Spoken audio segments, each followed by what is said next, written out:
Olá, tudo bem com vocês? Eu sou a Bruna e esse é o canal Blue Crime.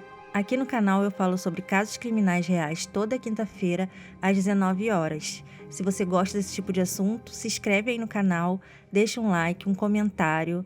E eu também quero agradecer a todos os novos inscritos que estão chegando no canal. Então vamos ao caso?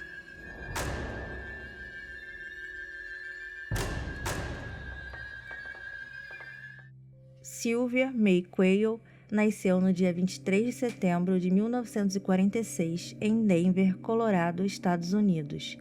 Seus pais se chamavam William e Mary Quayle. De acordo com seus amigos, Sylvia era amigável e iluminava o ambiente quando chegava. Eles também disseram que ela era uma grande empreendedora. A Sylvia adorava história.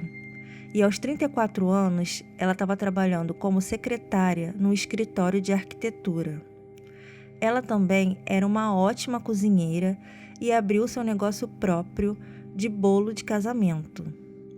Ela também era considerada uma grande artista porque ela gostava de criar objetos de cerâmica e ela presenteava seus amigos e sua família com esses objetos.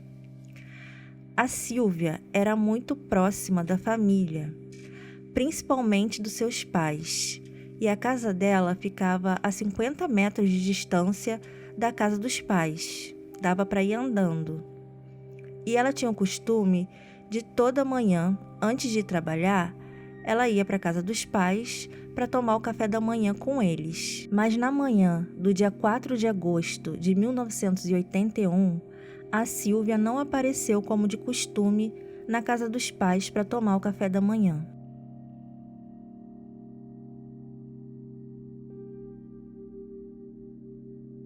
Sylvia e os pais moravam em Cherry Hills Village, no Colorado. Era um lugar considerado pequeno e muito seguro de se viver, onde os vizinhos se conheciam e não havia relatos de crime na região. Agora, voltando naquela manhã de terça-feira, do dia 4 de agosto de 1981, quando Sylvia não apareceu na casa dos pais para tomar o café da manhã com eles, o que acabou deixando eles muito preocupados porque Sylvia não costumava faltar e se caso ela precisasse faltar, com certeza ela avisaria eles. O pai de Sylvia, William, ficou muito preocupado e resolveu ir até a casa dela para ver se tinha acontecido alguma coisa.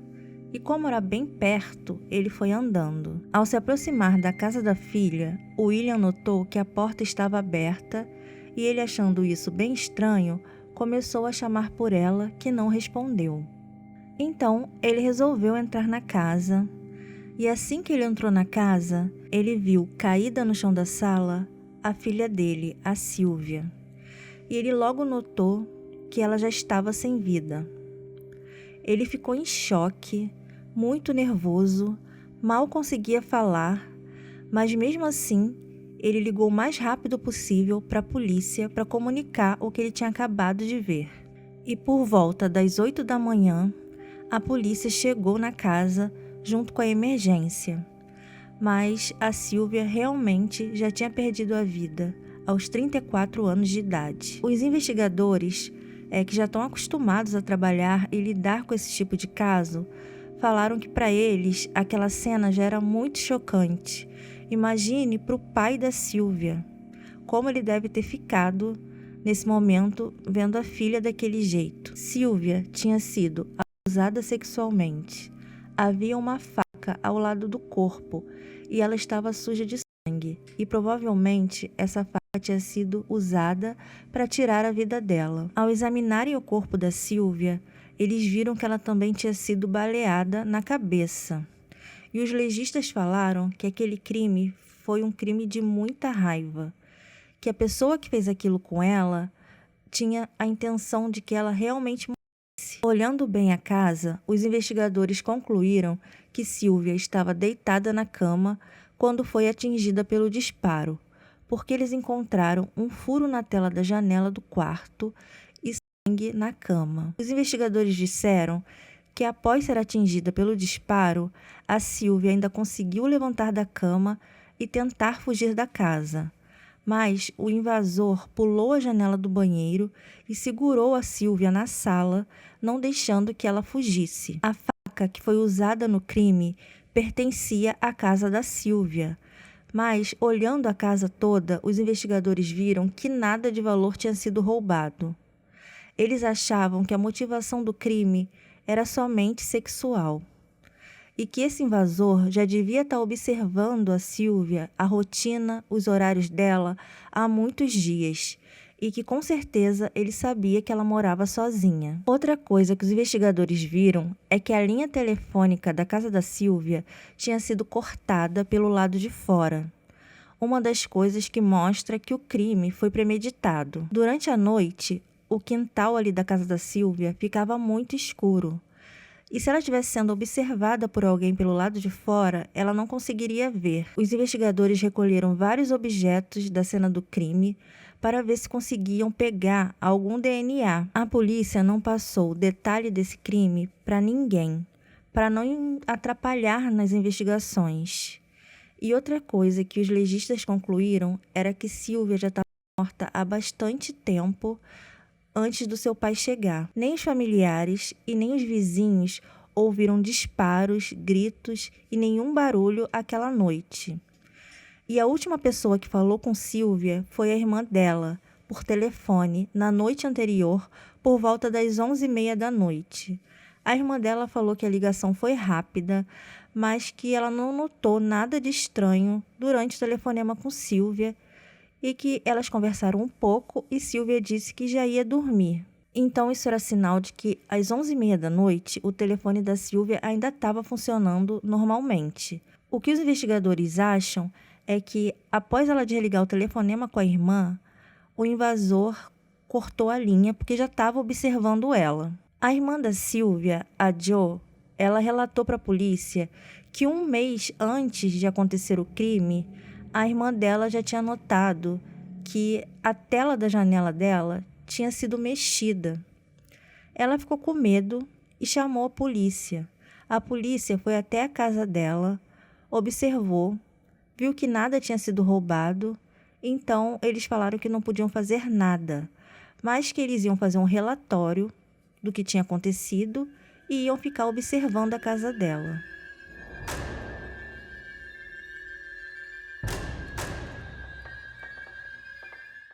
Naquele momento, qualquer um podia ser considerado suspeito, o que deixou os vizinhos da Sylvia com muito medo de que aquilo tudo acontecesse de novo. Então, a polícia queria resolver esse caso o quanto antes.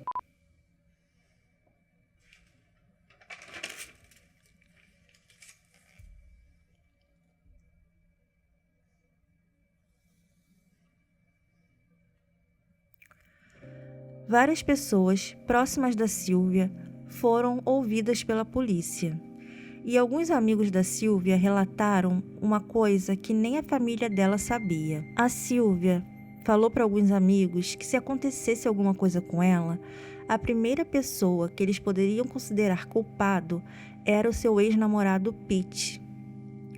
Eles namoravam já há algum tempo, mas o relacionamento dos dois era entre indas e vindas. Eles estavam sempre brigando, discutindo, mas o que fez a Sylvia dar um ponto final definitivo no relacionamento foi quando o Pete agrediu ela fisicamente.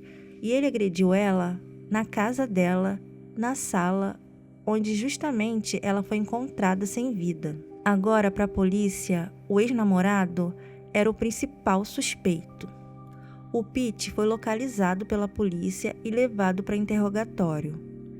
Ele assumiu que o relacionamento dos dois não era uma maravilha, que eles brigavam sim, mas que ele nunca teria coragem de fazer isso, de tirar a vida da Sylvia. O Pete falou para a polícia que ele não tinha um álibi para a noite do crime, porque ele estava em casa sozinho. Mas mesmo com essas declarações dos amigos da Sylvia e mesmo o Pete não tendo um álibi, a polícia não podia prender ele, porque não tinha provas o suficiente para acharem ou acusarem ele de ter cometido o crime contra ela. A polícia pediu uma amostra do DNA do Pete para comparar com o que foi achado na cena do crime. Ele foi levado para o laboratório e assim que saiu os resultados, não era compatível com o do Pete. Então ele foi tirado da lista de suspeitos. Depois de ter interrogado várias pessoas e de terem eliminado várias pessoas da lista de suspeitos, a polícia não tinha mais quem interrogar, não tinha mais suspeitos. Então eles acabaram arquivando o caso.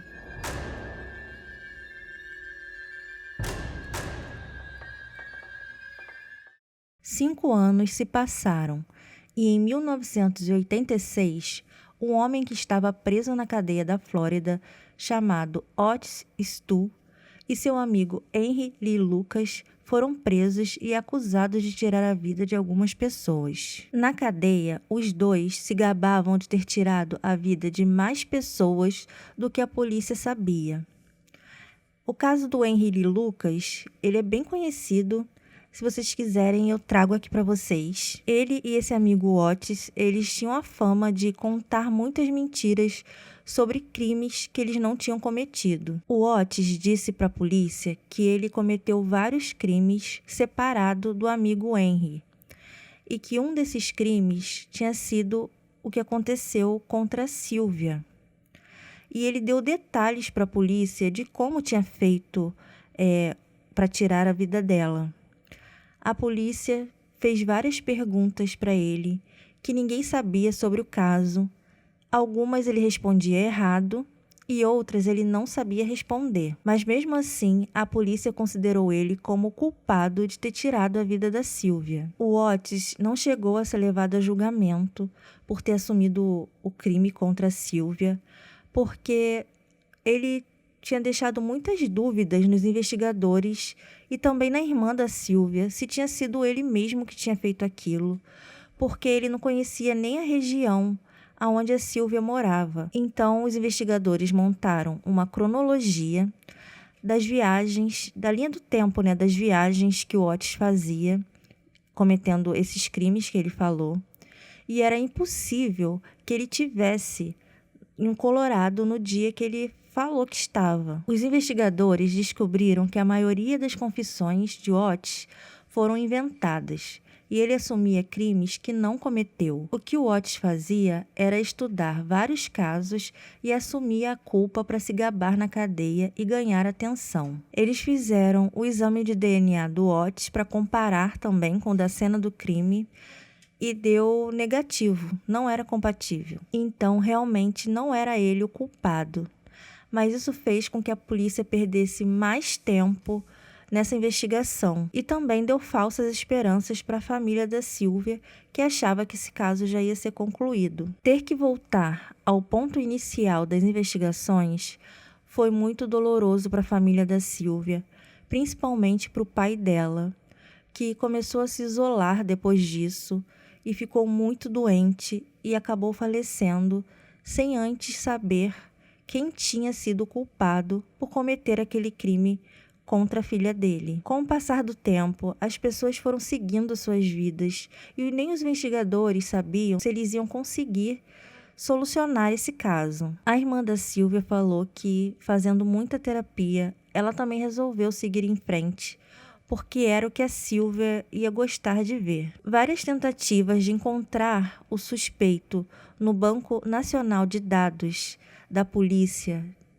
através do DNA, foram feitas durante vários e vários anos e nunca conseguiram uma correspondência. Eles tinham o perfil genético do criminoso, mas não achavam ninguém compatível. E o caso acabou sendo novamente arquivado depois de décadas de procura pelo suspeito.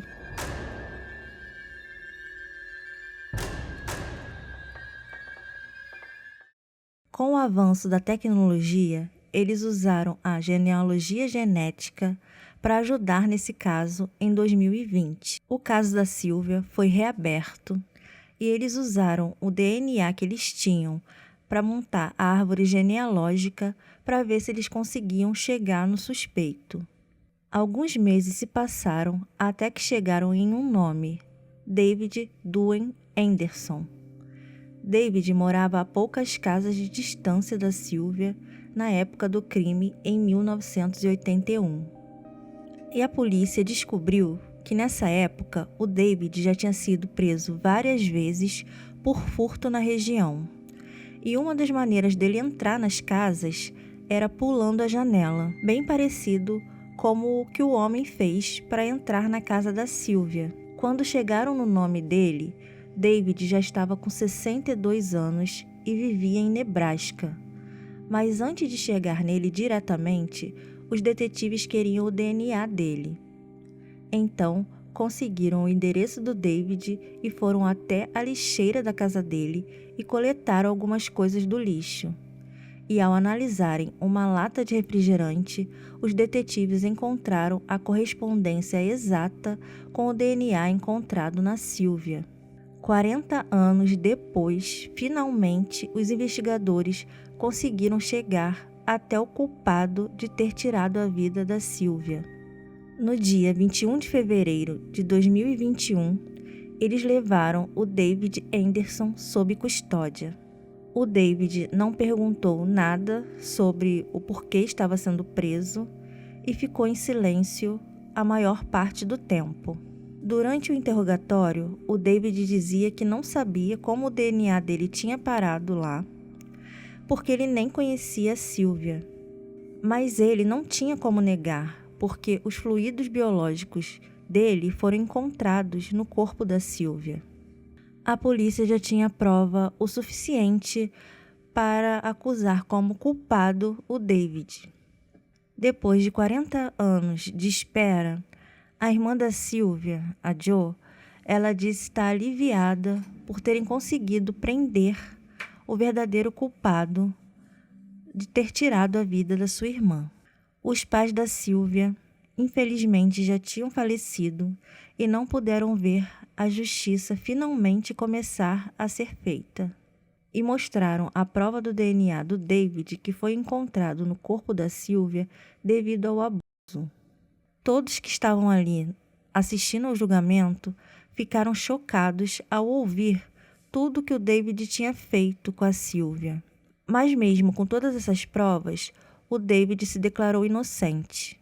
E o mais impressionante é que mesmo tendo todas essas provas contra ele, um dos jurados não quis culpar o David. Agora, uma opinião minha, que eu acho que o que eles não levaram ali em consideração no julgamento é que eles estavam julgando um homem que tinha feito aquilo em 1981, quando ainda era jovem. O que eles estavam vendo ali na frente deles era um senhor de cabelo branco, com aparência frágil. O que eles não devem ter lembrado é que na época do crime, o David não era assim, não tinha uma aparência de senhor, não tinha cabelo branco, nem aquela aparência frágil, né? Ele era um homem novo e forte.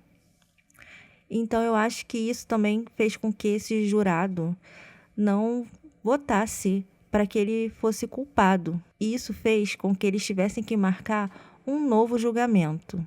Nesse novo julgamento, os promotores usaram as mesmas provas e as mesmas evidências usadas no julgamento anterior. Só que dessa vez, 2 investigadores que trabalharam no caso na época resolveram dar os seus depoimentos em nome do pai da Sylvia, que já não estava mais vivo, né, para poder assistir o julgamento.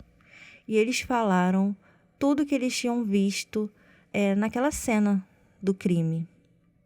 E eles falaram que queriam que prendesse ele o mais rápido possível para que isso não acontecesse com mais ninguém. Esses investigadores também falaram no depoimento deles tudo o que o pai da Sylvia passou depois que perdeu a filha, de ter ficado muito doente, de todo o sofrimento que ele teve e acabou falecendo por causa disso, né, de tristeza. E foi o pai que encontrou a Sylvia daquele jeito, né, sem vida. Isso mexeu até muito comigo, porque eu fiquei muito triste com a situação desse pai. Eu fiquei imaginando, não tem nem como imaginar, né, mas eu fiquei tentando imaginar como deve ter sido difícil para ele ter presenciado aquilo tudo. Nesse segundo julgamento, os jurados deliberaram por 2 horas e consideraram o David Anderson culpado por ter tirado a vida da Sylvia. David foi condenado à prisão perpétua em 2022, aos 63 anos, e pode perder liberdade condicional após cumprir 20 anos de prisão, quando vai estar com 83 anos de idade. Os investigadores que trabalharam nesse caso falaram que foi uma grande vitória ter prendido o culpado, mesmo tendo passado muitos anos, e eles falaram que isso é a prova de que nenhum crime fica impune.